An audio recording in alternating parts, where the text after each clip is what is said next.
మాజీ మంత్రి TDP senior నేత సోమిరెడ్డి చంద్రమోహన్ రెడ్డి దీక్షను పోలీసులు భగ్నం చేశారు. నెల్లూరు జిల్లా పొదలకూరు మండలంలోని ఓ క్వారీలో క్వాడ్జిను అక్రమంగా వెలికితీస్తున్నారంటూ ఆయన ఆరోపిస్తున్నారు. పనులు నిలిపివేయాలంటూ తాటిపర్తి సమీపంలో 3 రోజులుగా సత్యాగ్రహ దీక్ష చేపట్టారు. ఈ క్రమంలో అర్ధరాత్రి పోలీసులు అక్కడికి చేరుకొని దీక్షను భగ్నం చేసి సోమిరెడ్డిని ఇంటి వద్ద దించి వెళ్లారు.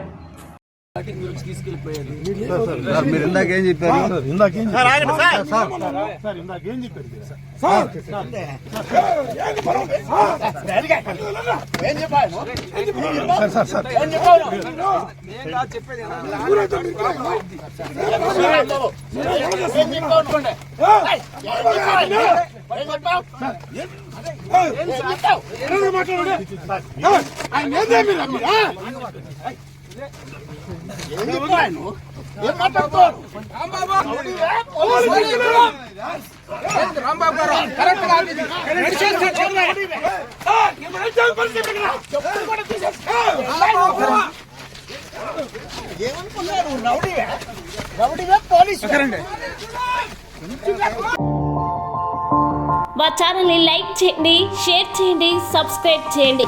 మరిన్ని అప్డేట్స్ కోసం పక్కనే ఉన్న బెల్ బటన్ నొక్కండి.